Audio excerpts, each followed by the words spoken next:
So hello guys, welcome to our YouTube channel that is e Pathshala. This is Ashwani और मैं आपको पढ़ा रहा हूँ 6 क्लास की साइंस।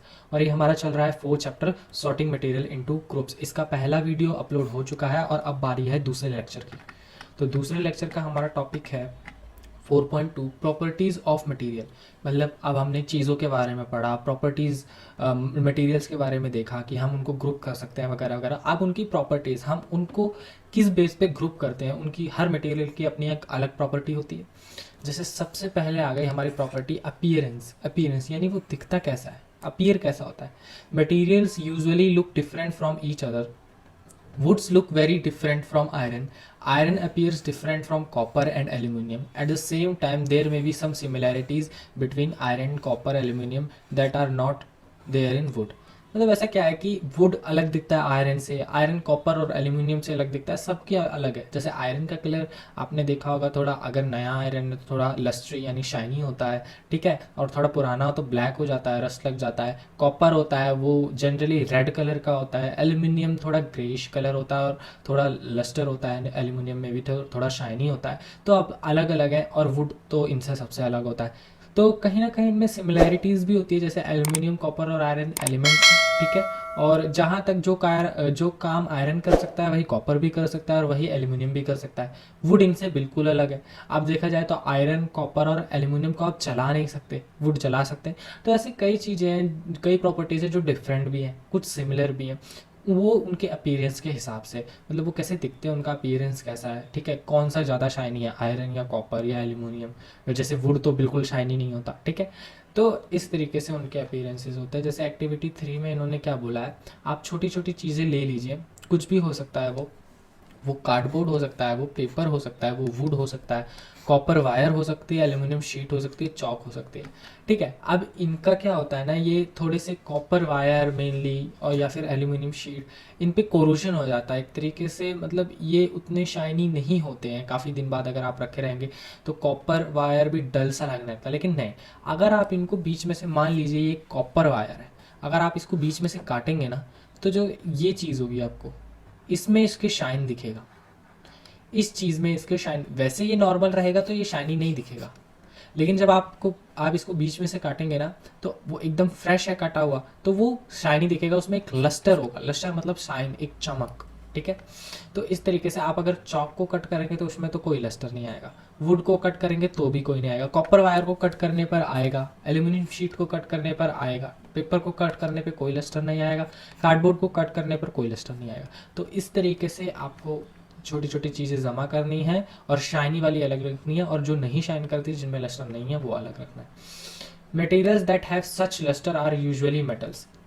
अब जिन मटेरियल्स में लस्टर होता है यूजुअली, वो मेटल्स होता है। मेटल्स कैसे, आयरन मैंने बताया था, copper, aluminium and gold are the example of metals. तो ये मेटल्स के एग्जाम्पल हैं जिनमें लस्टर होता है, ठीक है।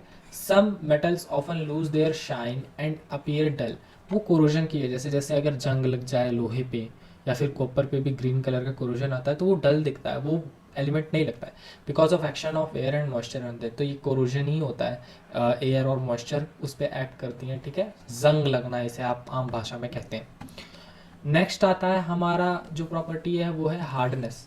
आपने देखा होगा कोई चीज़ हार्ड है खूब ज़्यादा, जैसे आयरन वगैरह हो गया, वुड वगैरह हो गया, हार्ड है। कुछ सॉफ्ट भी होती है, जैसे कॉटन सॉफ्ट हो गया, ठीक है। और काफ़ी चीज़ें सॉफ्ट, जैसे पत्ते सॉफ्ट हो जाते हैं, ठीक है, पत्ते सॉफ्ट होते हैं। कई चीज़ें होती हैं सॉफ्ट होती है, लेकिन कई चीज़ें होती है हार्ड होती है।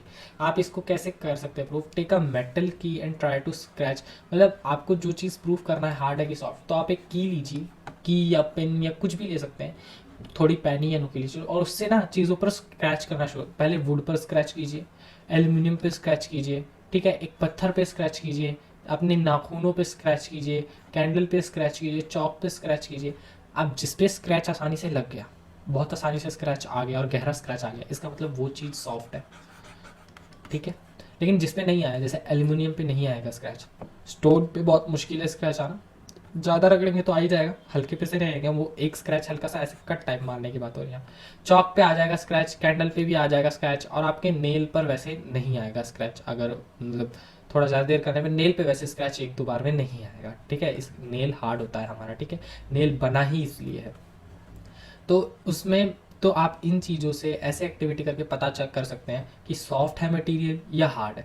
तो materials which can be compressed और scratch easily are called soft. तो जो आराम से दब जाएंगे, स्क्रैच हो जाएंगे, मैंने बताया, उन्हें सॉफ्ट कहते हैं। While some other materials which are difficult to compress are called hard. Hard materials जैसे आयरन, क्या आप आयरन को हाथ से दबा के पिचका सकते हैं? कभी भी नहीं। For example cotton sponge is soft while iron is hard. ठीक है, कॉटन मैंने बताया था सॉफ्ट है, स्पॉन्ज सॉफ्ट है, लेकिन आयरन हार्ड होता है। ठीक है, तो ये एग्जाम्पल हो गए, ये आयरन है एग्जाम्पल है हार्ड मटेरियल का, और कॉटन और स्पॉन्ज एग्जाम्पल है सॉफ्ट मटेरियल का। और वैसे हार्ड मटेरियल में लगभग लगभग सारे एलिमेंट्स आ जाएंगे, यानी आपका कॉपर भी आ जाएगा, आपका एल्यूमिनियम भी आ जाएगा। ठीक है, जितने भी हैं आपके एलिमेंट्स, जितने भी आपके मेटल्स हैं, वो सारे आ जाएंगे। अब नेक्स्ट हमारी प्रॉपर्टी आती है सॉल्यूबल और इनसॉल्यूबल। सॉल्यूबल माने सीधी सी बात है, सॉल्यूबल माने घुलना, इनसॉल्यूबल माने जो चीज़ें नहीं घुलती। तो आपने क्या किया, कुछ सैंपल्स कलेक्ट किए, जैसे शुगर लिया, सॉल्ट लिया, चॉक पाउडर लिया, सैंड ली और सॉ डस्ट यानी धूल मिट्टी ली, थोड़ी सी मट्टी टाइप, और उन्हें अलग अलग ग्लासेस में डाला और उनको स्टिर किया, यानी आपने उनको ग्लासेस में डाल के मिक्स किया, घुमाया। ठीक है, किसी किसी भी चम्मच या स्पून या किसी भी स्टिक की मदद से उसको हमने स्टिर किया, यानी घुमाया कुछ देर तक। ठीक है, घुमाने के बाद उसको जब वो घूमना बंद हो जाए वाटर, फिर उसमें देखना है कि कौन सी चीज़ें हैं जो वाटर में डिसअपियर हो गई बिल्कुल। ठीक है, और कौन सी चीज़ें हैं जो हमें दिख रही है। तो यहाँ टेबल है 4.3, इसमें पता चलेगा। तो सबसे पहले हमने सॉल्ट लिया था, सॉल्ट हमने जब पानी में मिलाया और घोला तो सॉल्ट तो डिसअपियर हो गया कम्प्लीटली, शुगर भी डिसअपियर हो जाएगा। ठीक है, क्या सैंड डिसअपियर होगा? कभी भी नहीं। सैंड सेटल डाउन हो जाएगा, कुछ देर बाद आप देखेंगे कि आपको पानी की सतह पर सैंड दिख रहा है, तो नॉट डिसअपियर। सैंड कभी डिसअपियर नहीं होगा वाटर में। फोर्थ आएगा चॉक पाउडर। क्या चॉक पाउडर डिसअपियर हो जाएगा? आपको ऐसा लगेगा घोलते वक्त कि हाँ ये उसमें घुल रहा है, लेकिन आप कुछ देर बाद देखोगे तो ये भी आपको सतह पे बैठा हुआ दिखेगा, ये भी डिसअपियर नहीं होता है। सॉ डस्ट, यानी आपने कहीं से धूल मट्टी उठा ली, धूल मट्टी भी ऐसा लगेगा कि पानी में मिल गई है, सब जगह फैल चुकी है, फैलेगी, लेकिन कुछ देर बाद आपको पता चलेगा कि ये भी डिसअपियर नहीं हुई है, हमारा सिर्फ सॉल्ट और शुगर ही डिसअपियर हुआ है। तो इन चीज सॉल्यूबल और इन, तो जो डिसअपियर हो गए ना, यहाँ जो चीज़ें डिसअपियर हो चुकी हैं उन्हें हम बोलेंगे सॉल्यूबल, क्योंकि वो वाटर में घुल गई हैं, इसलिए वो सॉल्यूबल है, वाटर में सॉल्यूबल है। जो चीज़ें डिसअपियर नहीं हुई हैं उन्हें बोलेंगे इनसॉल्यूबल, क्योंकि ये घुली नहीं, ये हमें दिख रही है उस पानी में। You will notice that some substance have completely disappear or dissolve in water. We can say these substances are soluble in water. मतलब जो घुल गए वो soluble हैं water में, और other substance do not mix with water and do not disappear even after we stir for a long time. These substances are called insoluble in water. मतलब ये insoluble है, ये घुल नहीं सकते। यहाँ तक आ गए हम soluble। अब ये तो आपने solid लिया था, अब आप एक बारी ना लिक्विड भी लेके देख लीजिए। विनेगर ले लीजिए, लेमन जूस ले लीजिए, मस्टर्ड ऑयल ले लीजिए, कोकोनट ऑयल ले लीजिए, कैरोसिन और एनी लिक्विड, जितने लिक्विड आप ले सकते हैं ले लीजिए। अब उन्हें वाटर में घोलने की कोशिश करिए। तो विनेगर क्या है, मिक्स हो जाता है, वेल दिखता नहीं है विनेगर। लेमन जूस भी मिक्सेस हो जाता है, वेल थोड़ा वाटर का कलर हो जाता है वैसा, लेकिन वो मिक्स हो जाता है। Mustard oil does not mix. ठीक है, coconut oil does not mix. Oil कभी भी, कोई सा भी ऑयल हो, वो वाटर में मिक्स नहीं होता। Kerosene oil does not mix, अलग ही दिख जाएगा। ऑयल या तो ऊपर या तो नीचे तैरते मिल जाएंगे। ठीक है, तो ये जो नहीं हुए इन्हें बोलेंगे हम इनसॉल्यूबल। ठीक है, और ये जो मिक्स हो गए लिक्विड इन्हें बोलेंगे सॉल्यूबल। ठीक है, some gases are soluble in water. Solid हो गया, लिक्विड हो गया, गैसेस भी सॉल्यूबल होती हैं वाटर में।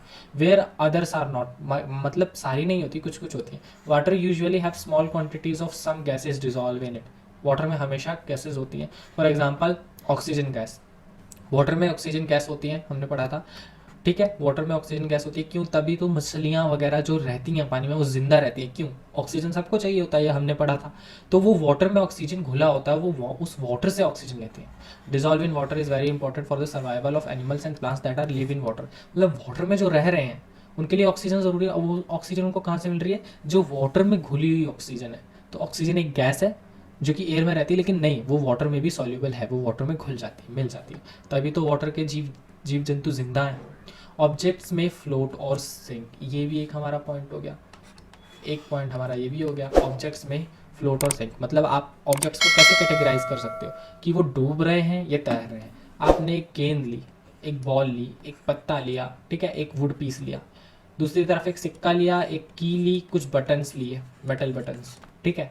आप इन्हें पानी में डालोगे तो आपको देखने को मिलेगी जो बॉल है वो फ्लोट कर रही है,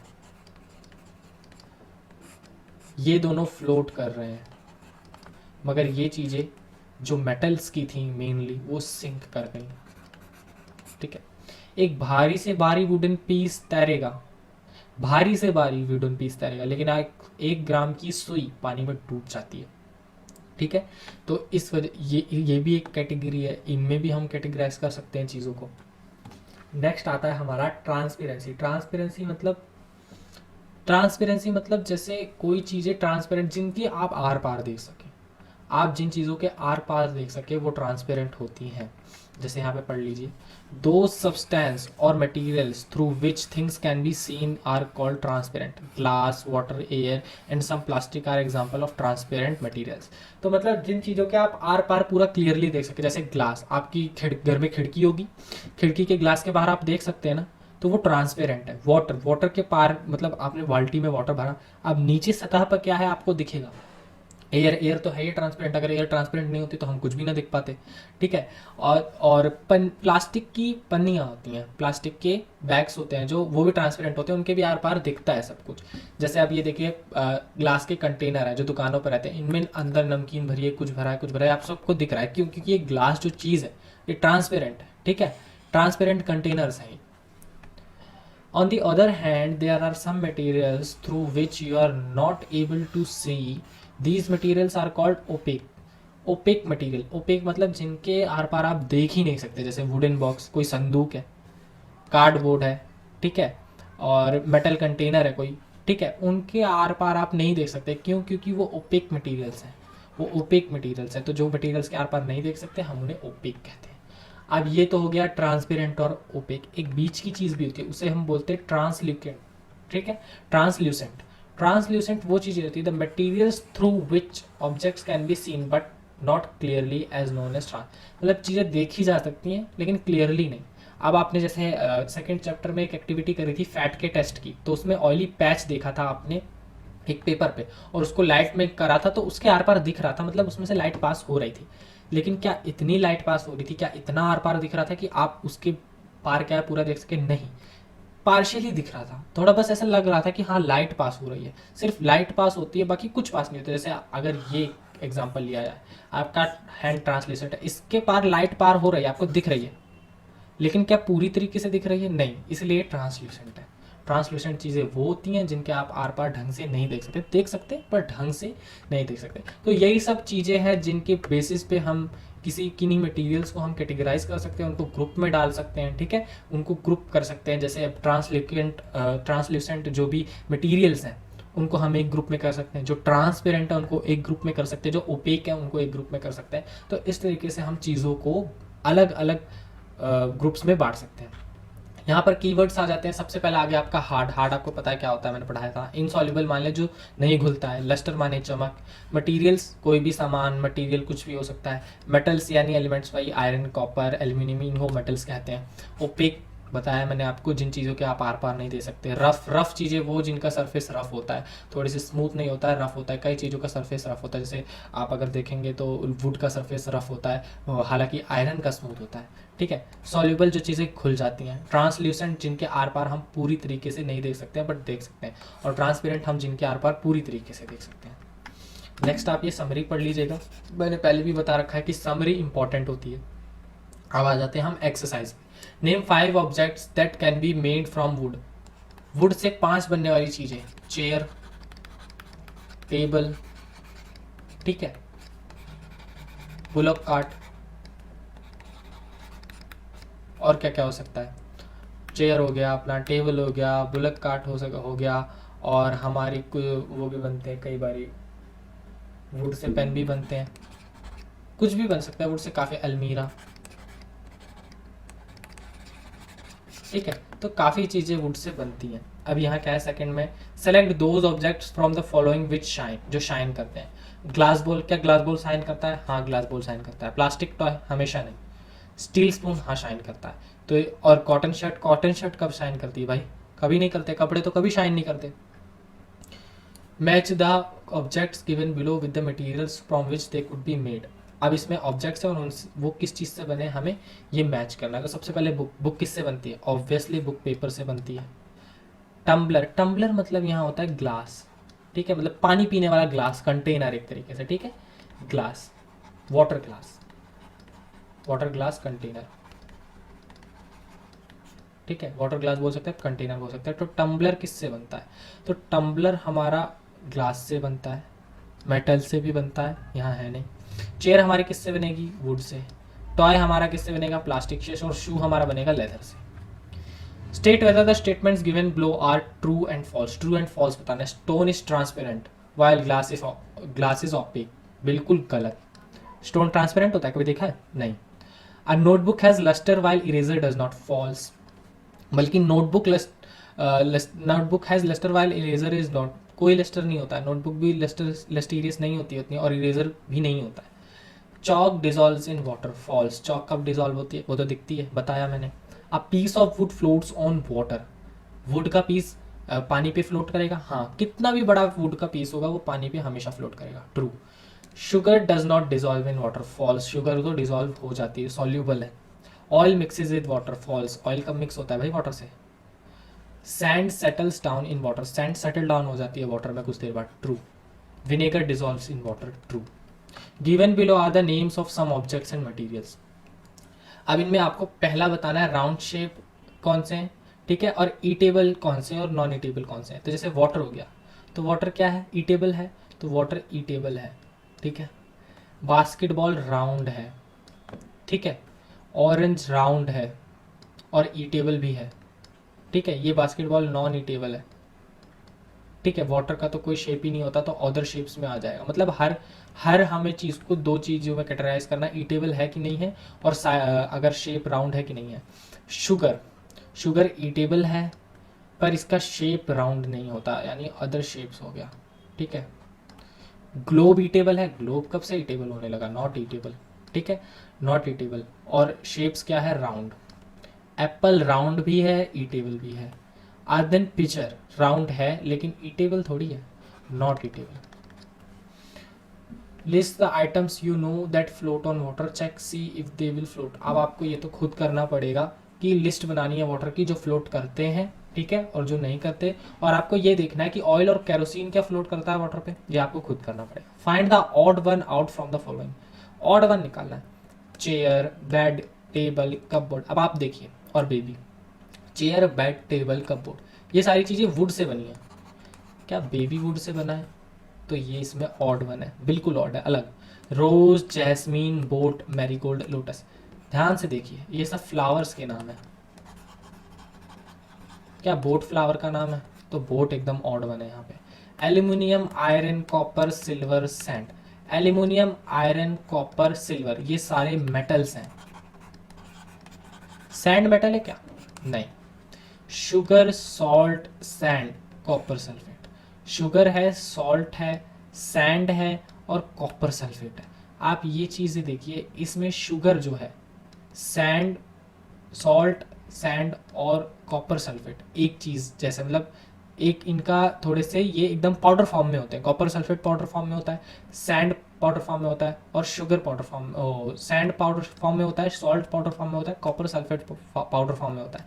शुगर पाउडर फॉर्म में नहीं होता है, शुगर के क्यूब्स होते हैं इस तरीके से छोटे छोटे। तो ये यहाँ हमारी एक्सरसाइज कंप्लीट होती है और चैप्टर भी इसी के साथ कंप्लीट होता है। So that is it for today guys. अगर आपको वीडियो अच्छी लगी हो तो लाइक करें, सब्सक्राइब करें और शेयर करें। अगर आपका कोई भी डाउट हो तो उसको कमेंट सेक्शन में आप पूछ सकते हैं। जय हिंद, जय भारत।